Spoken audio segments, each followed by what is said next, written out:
Welcome to the University of Arkansas Career Development Center's presentation on interview skills.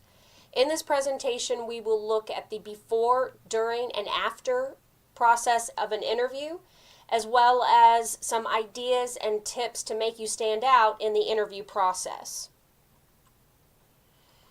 Before an interview, the very first step is research. Look through the company or organization's website. What is their mission? What are their values? What do they find important? You'll also want to check out their social media presence. What are they talking about? Why might they be in the news? And then go back to the job posting for which you applied. If they have an emphasis in certain areas, for example, time management or communication, the chances are pretty high you'll get a question that has something to do with those areas. You'll also want to research salary options. Some of these websites listed here, Glassdoor.com, Payscale, or Salary.com, can give you an idea about what a position might offer in terms of salary at a particular geographic location and or company. The next step is your attire. We'll go through a more conservative look at attire. Depending on the company structure and organization and culture, you might be able to be a little bit more casual. Before making that decision, however, you'll need to ask or find out or do your research. For men, have a clean shaven face, or if you do have facial hair, make sure it's neatly trimmed. You'll want to wear a two-piece suit in more conservative colors like navy, dark gray, black, or brown. Your tie should not be distracting from what you're saying. It's fine to have colors, it's fine to have patterns, but it shouldn't overwhelm and it shouldn't be a distraction. And then you'll want your belt to match the color of your shoes. For women, we also want a two-piece matched suit. Women can wear a skirt or slacks. If you do decide to wear a skirt, you'll want to make sure that it's still knee length when you sit down. The same thing that was true for men and their tie is applicable to women and their blouse, shell, or knit top. You want to be remembered for who you are and for your answers as opposed to how brightly colored or how many patterns there were on your shirt. If you are going to wear heels, try to make sure it's no more than an inch or inch and a half. You never know when you might be asked to take a tour of the facilities or climb a lot of stairs, and lower heels give you more flexibility. And avoid heavy makeup if possible. There's a difference between the type of makeup that you may wear in different settings, and this should be more professionally minded. For men and women, make sure your interview clothing is clean and well pressed. Avoid perfumes, colognes, aftershaves, even lotions with a heavy scent. You never know when the person on the other side of the table or desk will have a sensitivity. And make sure that you're wearing clothes that fit. If you don't have anything that you can wear in your closet, find something from a family member or a friend who might be willing to loan clothing. In this day and age, especially in the first round, many of your interviews may be via phone or Skype. It's one way that companies and organizations can cut costs before making sure that, or while making sure that a candidate is a strong enough candidate to bring in for an in-person interview. If you are going to conduct an interview via Skype, you want to dress fully for the occasion. More and more employers are asking candidates to stand up in the interview process to make sure that they're not wearing, say, pajama pants on the bottom because they only thought they'd be seen from the waist up. With a phone interview, use it to your advantage. Have your resume, have the job description, have the company's website in front of you so that you can refer back to them when necessary.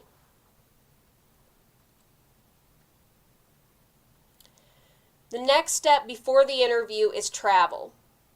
You'll want to plan ahead and drive the route the day before to see if there are any new construction areas. And this means the day before on a weekday. If you have a Monday interview, driving it on a Sunday may not give you a full idea of what to expect.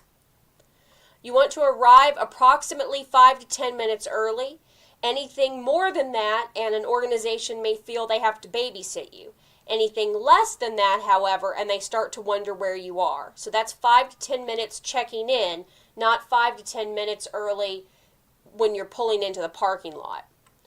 But you do want to allow extra time for travel. So if you arrive 20 minutes early, take the time to go over some of your answers in the car or walk around the building a couple of times to get rid of some of that excess energy. Now, when it comes to the interview itself, there are a few things you will want to bring with you. Have copies of your resume ready to go for the interview process. Ideally, the person or people interviewing you will have copies, but they may have forgotten or they may not have gotten the correct information. If you have extra copies, it keeps people from having to guess or make assumptions about your background. Bring a smile and positivity. People assume this is the best that they're ever going to see you. So if you come in and you are lethargic or apathetic, they assume that's the way you'll be in your day-to-day operations as well. Bring a pen and notebook paper so that you can make notes both about the facility or tour as well as the interview itself. Now, you don't want to make notes while you're interviewing, but you will be afforded an opportunity most likely to ask questions of the interviewer. You can have those written down ahead of time on your paper and pen or notepad, and you can write down their answers so that you can remember later on what they said.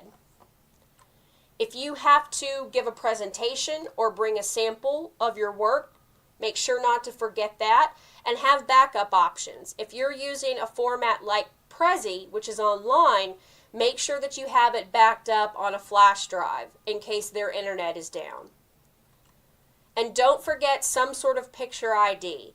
Some companies and organizations now have security standards, and you have to be issued a guest badge, and in order to get that, you have to show picture ID. So what are some of the most common interview blunders? Talking while chewing gum.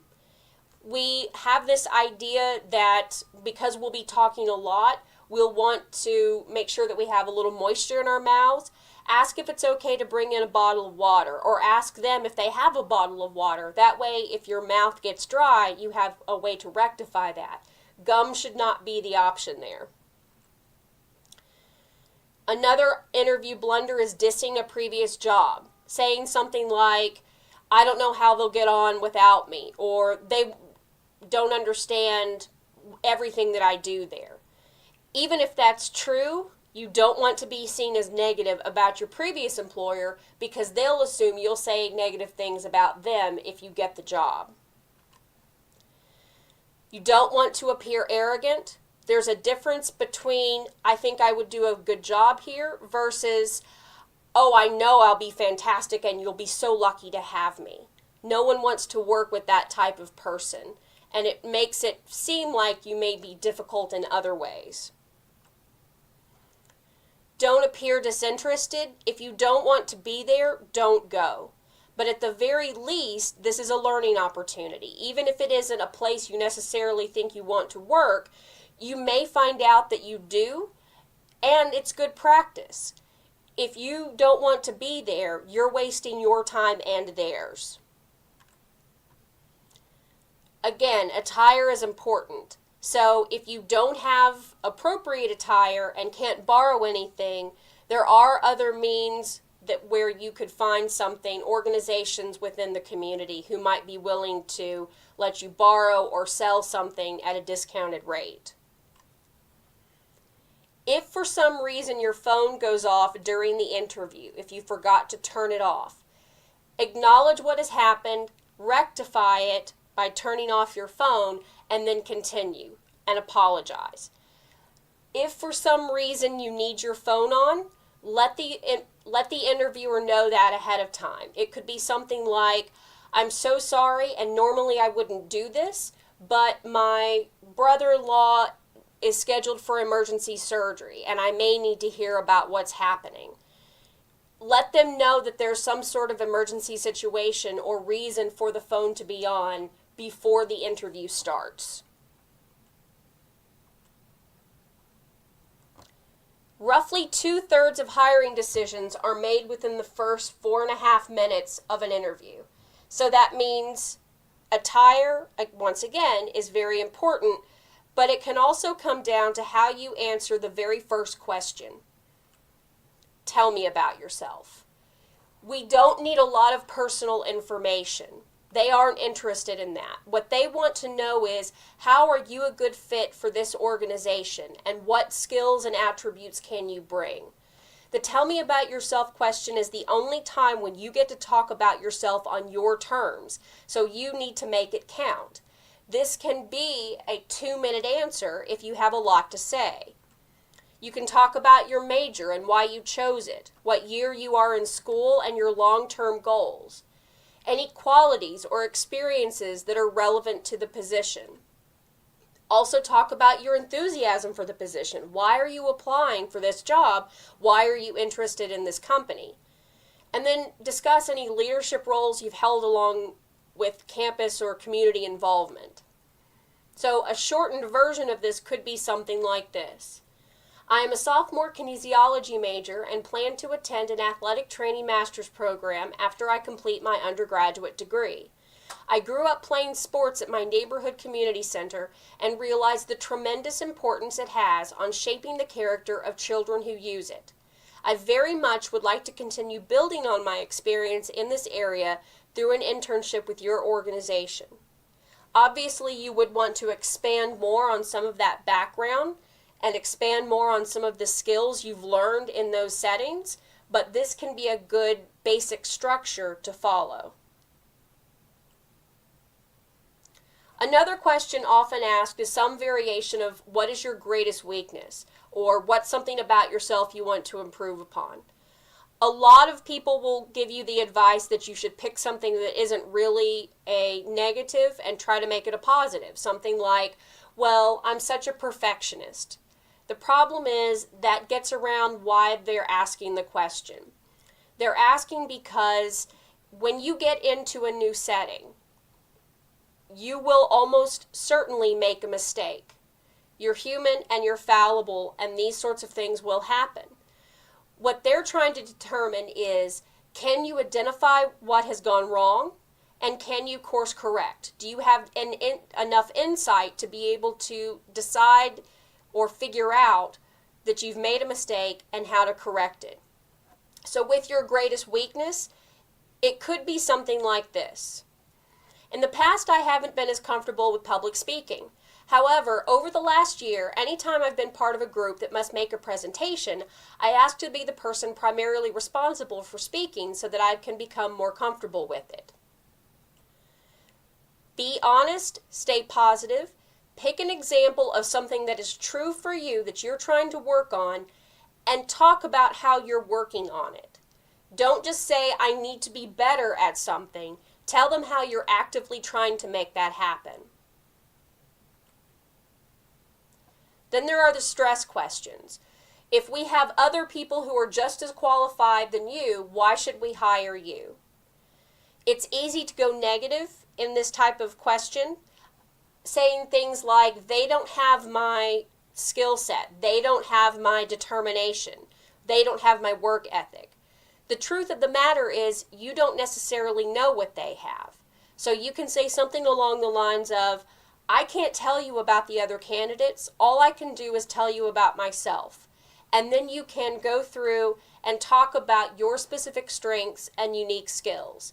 This is often one of the last questions asked, so it gives you an opportunity to highlight any of the skills or strengths you want them to remember. Often there will be behavioral types of questions. These might start, Describe a time when, or tell me about an instance where.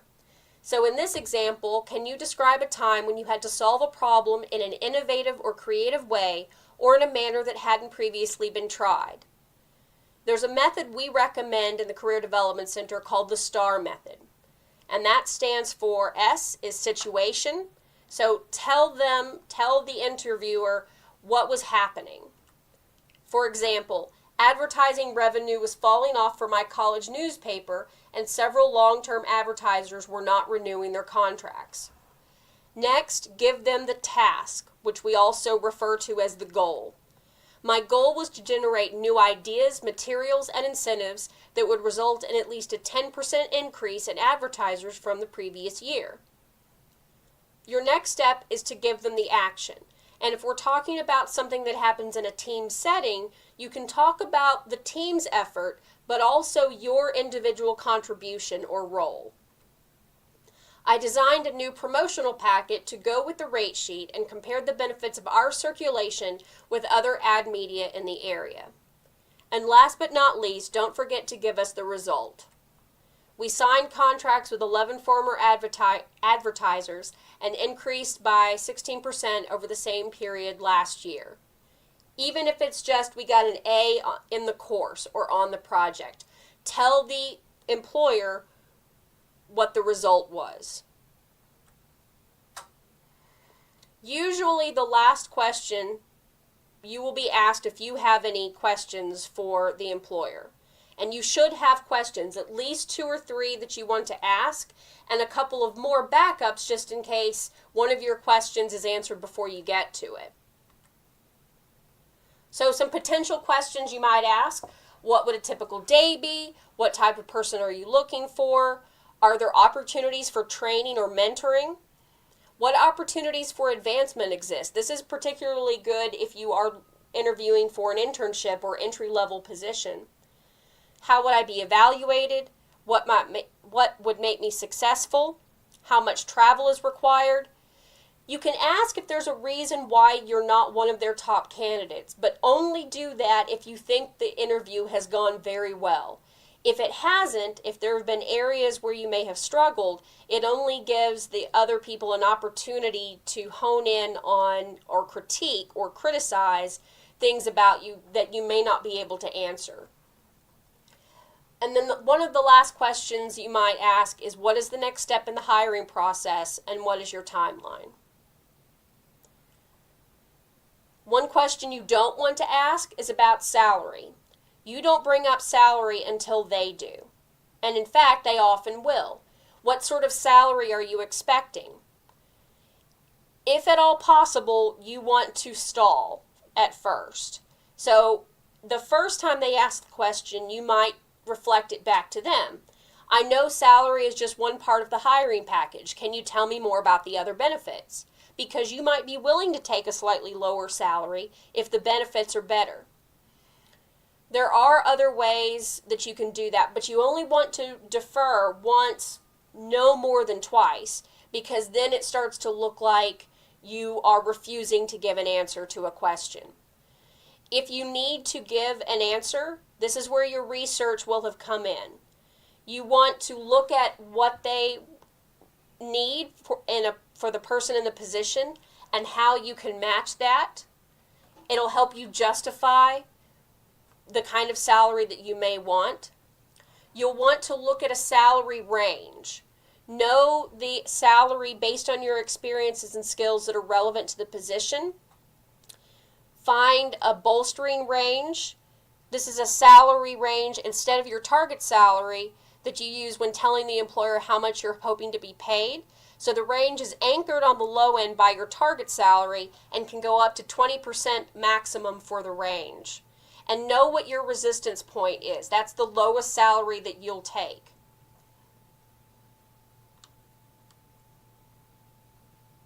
In preparing for that salary negotiation, you need to know what your expectations are, what people generally make for this job in this geographic location, what the cost of living might be, what your expenses are. Put together a budget worksheet so that you know you aren't saying yes to a salary that won't allow you to make all of the monthly bills and responsibilities that you may have.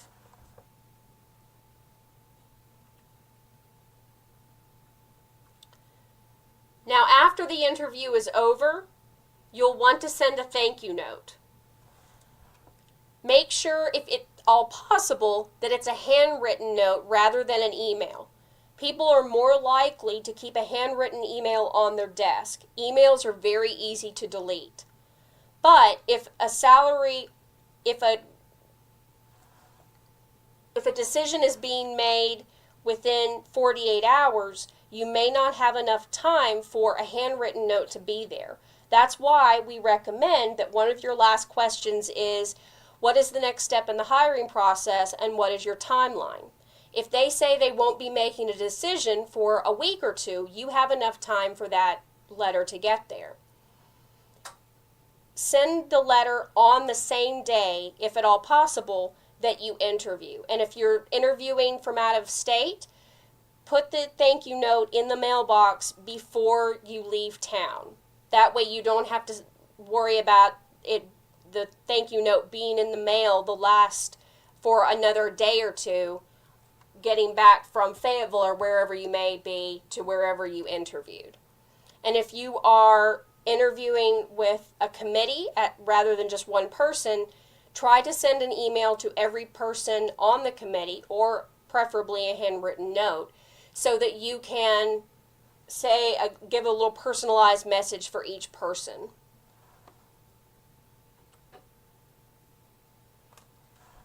The University of Arkansas Career Development Center has appointments with counselors where you can talk over interview tips and strategies.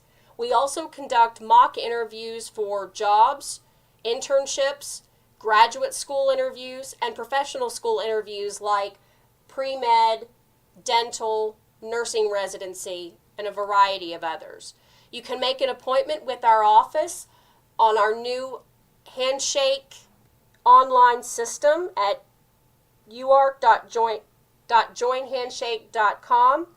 You can also make an appointment by calling our office at 479-575-2805.